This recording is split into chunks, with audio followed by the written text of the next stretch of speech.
played around is normal. To me, it was normal. So how it impacted my life was that the war, if there were no, if we did not have a war, how would I have ended up? I don't know. I probably would be very poor without a GI Bill. But somehow I shouldn't think that way, because the good Lord will find some way. He's always been that way.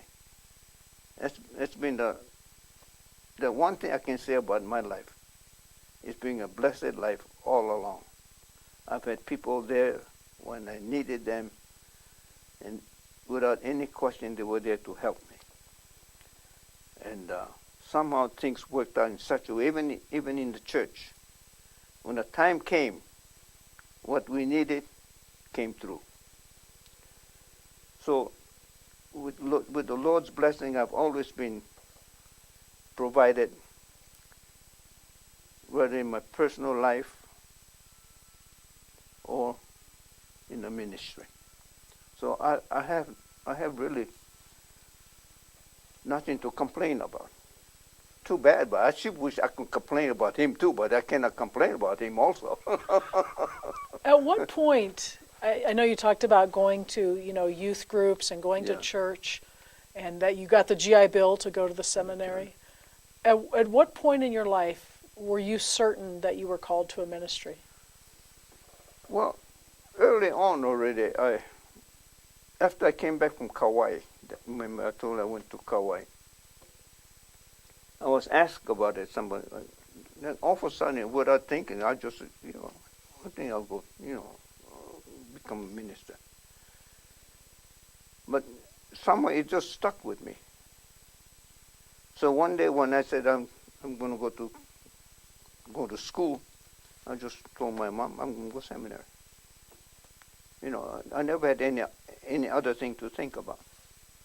Before that, I thought about being some kind of a, social worker, some kind of maybe work with kids or something. It's been in that slant I've always been thinking about. So going to the minister is just one of those things, and I don't know how prepared I was. In terms of knowledge, I wasn't that very well knowledgeable about spiritual life or anything. You just grew up with. But a lot of times I notice in everybody, there's more in us than we realize. If we only get in touch with ourselves, within ourselves, we'll be surprised ourselves. We'll be surprised how, if we look back and if we're honest with ourselves, we'll see how God has been leading us, even though we may not been aware of it. Even though we might say, I did it my way.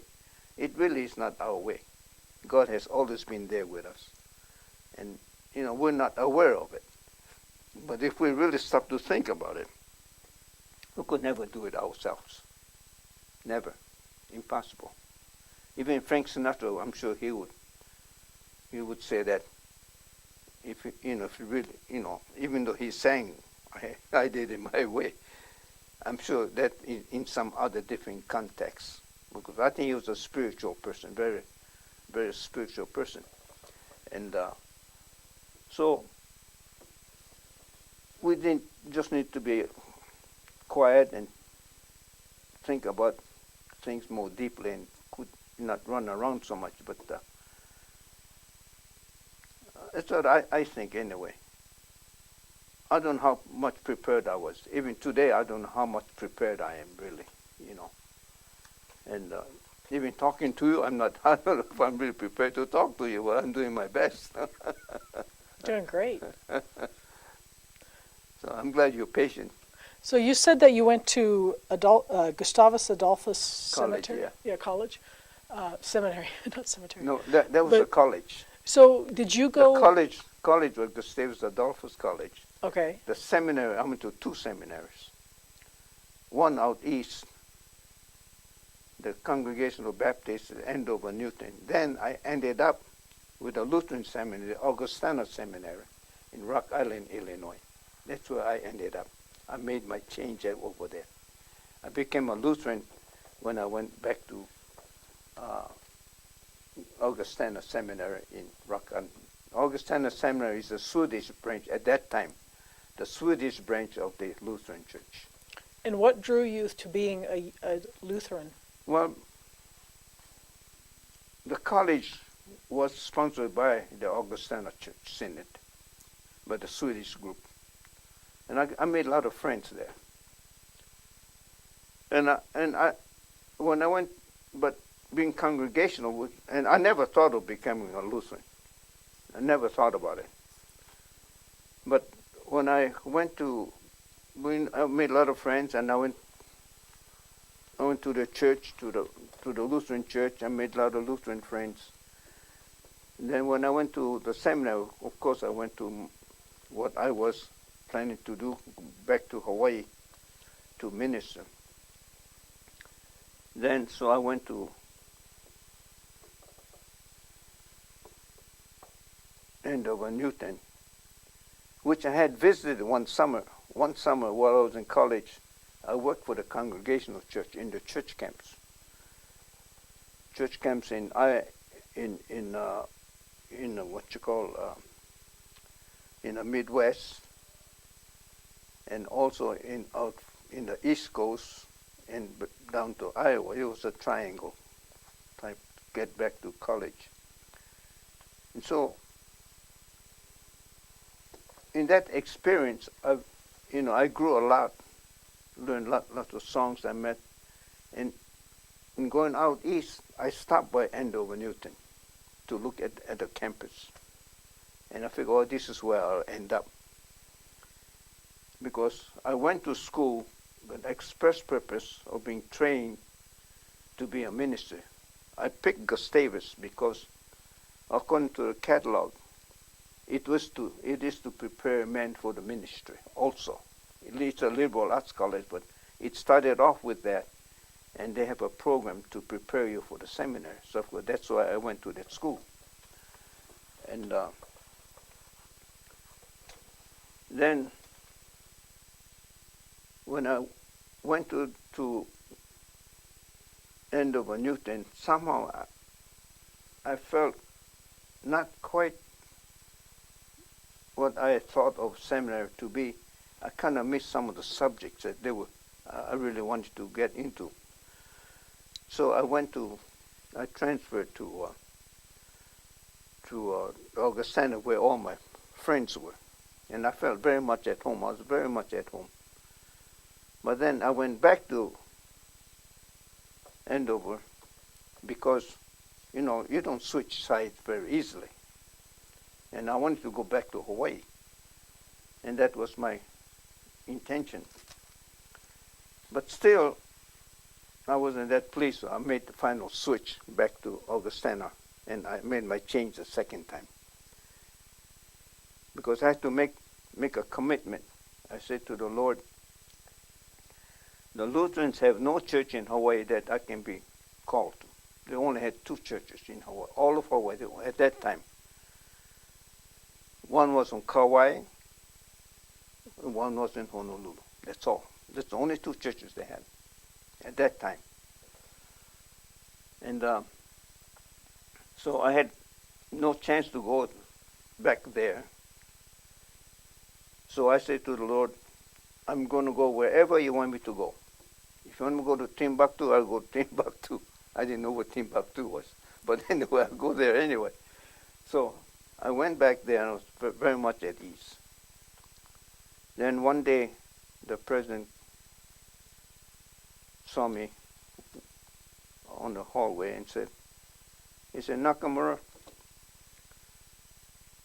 the United Lutheran Church, which is the big church, the biggest Lutheran church at that time, is starting Japanese work research on the West Coast. They wonder if I'd like to go and help with the missionary that's doing the work for the summer. I said, oh, okay. So that's how I got to work in the Japanese work, which I had no idea that it would come. It would be. In what town did you go to? In Los Angeles. In Los Angeles, you know, I'm from this little town in Hawaii, coming to the big city. I didn't even know direction about east, west, north, or south.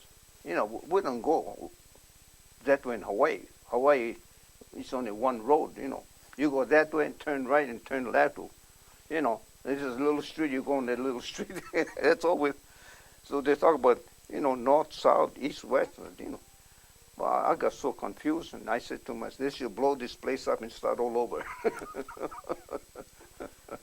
But anyway, that's where I got started in Japanese work with the Dr.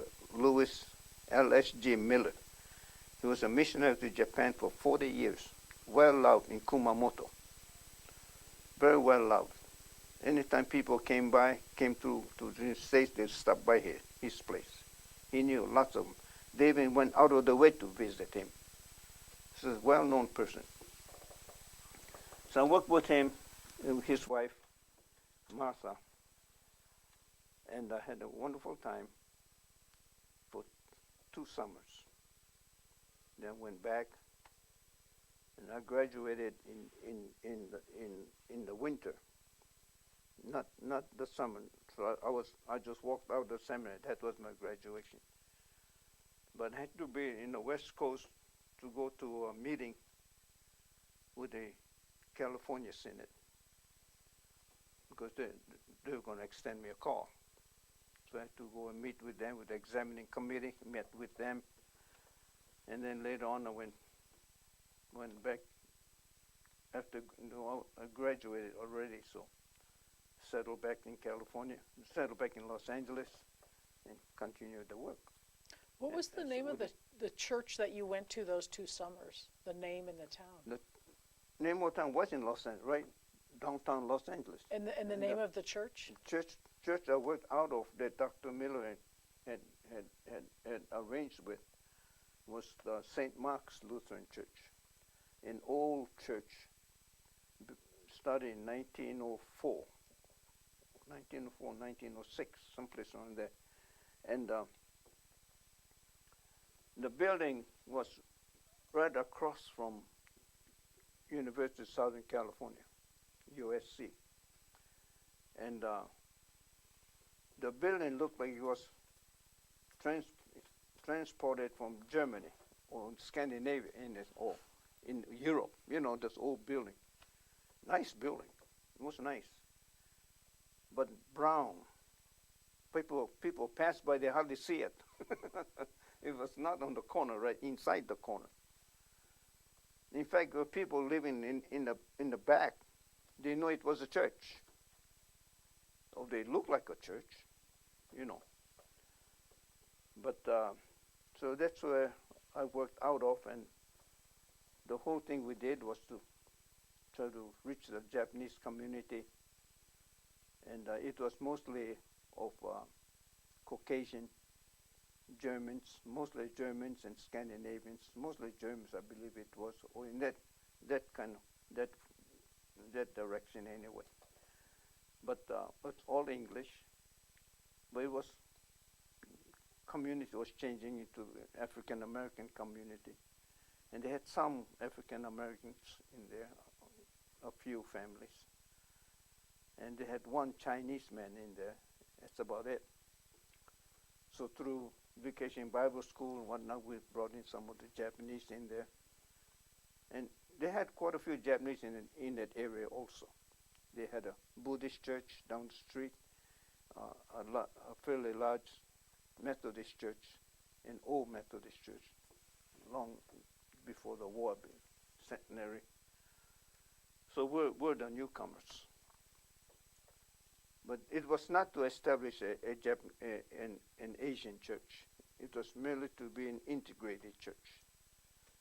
And because in that time, in that era, the key word was integration, not multicultural. It was integration. So that's what we're trying to do over there. And so after Dr. Miller left, he was in the 70s already. He came out of retirement. And the pastor there was also, out of retirement, and Dr. Ansbach, wonderful man, and his wife Edna. And they were there and very fine, but they kind of gave me a free hand to run the place. And he allowed me to do some preaching, which I really appreciated. He letting me to do that. I needed the practice. I needed time to do that. So I had a youth work and did some preaching, took care of the Sunday school. So it was a great experience.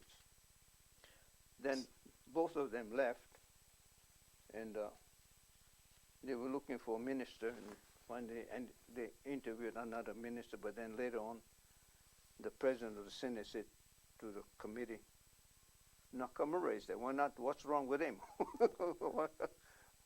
Wow, yeah, he's there, all right.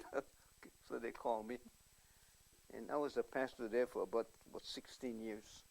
So we're going to stop just for a moment so Mark can change the tape. Again? This your second tape? 3. Wow. Okay. He's going to charge you for this. We pay him for it. Okay, this is tape 3 of an interview with Paul Nakamura, Reverend Paul Nakamura, on the 23rd of May, 2014. And when we were just finishing up the last tape, you were talking about the being called for the ministry after Reverend Miller, is that right? Okay, yeah. So tell me about your first permanent ministry.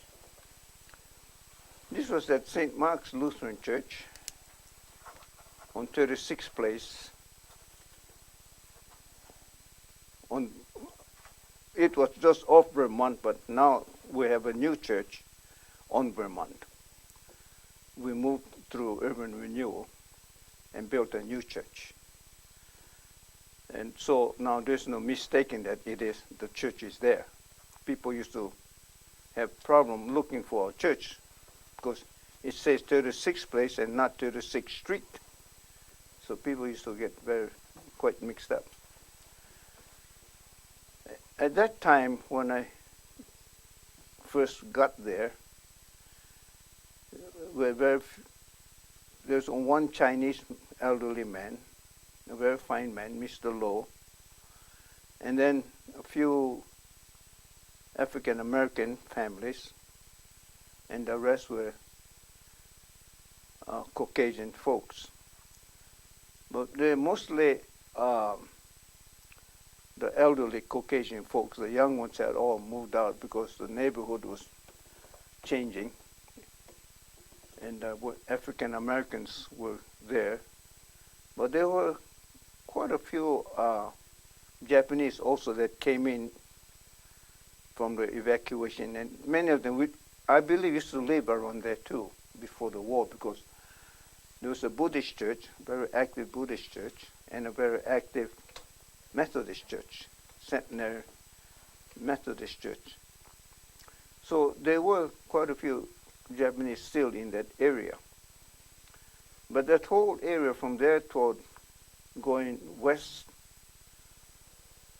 toward Jefferson area, which they call Jefferson area, there were quite a few Japanese also in that area, in the surrounding area.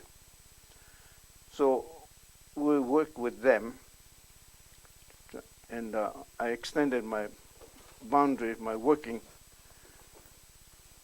beyond Normandy. I had a very small boundary I had set for myself to work with, generally. But I went beyond that because of where the people were. So we started to bring in some of the Japanese families.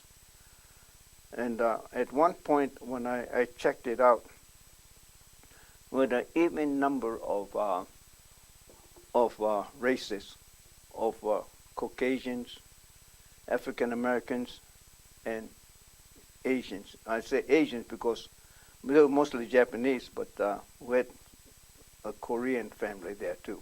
Is this like the early 1950s? Well, for mid-1950s. I was ordained in 1955. Then I became pastor in 1957. So from 1957 to 1973, was it 72, 73? I was a pastor there. So during that time, at one point I checked out the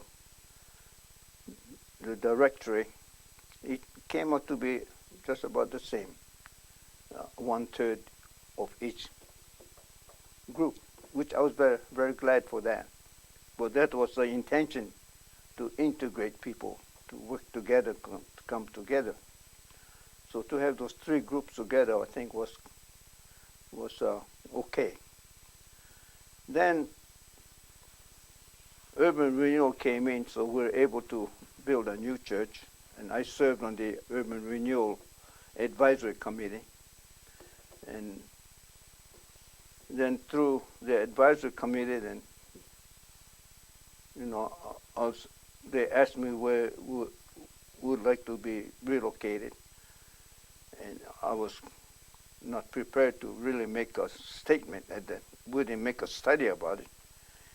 I wasn't too wise about those things. But then immediately I had to give an answer, say, well, we take our land right now and go all the way to Vermont, which will make it about twice what we have. It should be large enough for us. And we did. Then after a while, they asked, what shall we build next to the church? They can't put anything there next to the church. And so they talked about it, and then one day they came back and said, how about the library? I said, oh, okay, that sounds all right. So they had a library next to our church. So you said you had a lot of older congregants. Did you have, at any point, especially early in your ministry, any sort of bias or racism that you felt from people? No, because I grew up in that kind of neighborhood in Hawaii. We had, right in a neighborhood, and Hawaiians and Chinese and Filipinos and Japanese. We were all, and they came to the store and they bought from us, and they didn't buy too many fish because they were all fishermen themselves. They got their own fish. So, so I grew up with that. So it wasn't a problem with me, What about people toward you? Like, sometimes people talk about after the war. Well, I noticed that regular folks don't have much problem with me, but I noticed something about Caucasians. In their trying to relate to a non-Caucasian person, they have problem with that. And I often wondered about that, and I think, to me, the problem they have is because they grew up themselves they were an ethnic by themselves, and they have very little contact beyond their white ethnicity. So this is why they have problems speaking to people of color. And even the term people of color bothers me, because white is a color also, I think, isn't it? So why are we people of color, and what are the whites? They must be, So that always bothers me too. But anyway, they grew up in their own ethnicity, which they were not aware of. So oftentimes when I say, well, you're an ethnic yourself, they say, no, we're not. Then what are you? So they never really gave it a thought. So much of the response to us, to me, is simply because They're not familiar. It's not so much as prejudice. There may be prejudice too, undoubtedly, because every race have that to another race. I don't care who. So they have their share, and we have our share too. But the point is, in general, we have to watch our language. I know when in college, one of my friends called me a Jap. So I gently told him, you have to be careful you call another person a Jap, because they may not be very kind to you. They'll just slam you down, I'll tell them. So be careful, but don't use it. Because I know it's not because of prejudice on his part, simply because he was not familiar in his association with people of another ethnicity, simply because of not having that association. And he doesn't know how to really approach it. I believe that's what much of it lies in, that, besides some prejudice involved. Maybe lots of, that's where the institutional prejudice comes in. That being unfamiliar and just being closed in by yourself. I noticed that even among our group, when they're only tied into themselves, they grew up only among themselves, it's hard for them to go beyond themselves. So, every group has that, has to work with it. But there are some special circumstances where the Caucasians, being the majority and in power, doesn't want to lose that power, which is normal. And that prejudice does come out to hold on. It's a blindness that everybody has, but they have their share. And it's a pretty big share of it. And we see this in the churches too, And I've known some of our people complaining of, there's no advancement for them, simply because of the people of color, being person of color. And I've said it to when I was with the college on their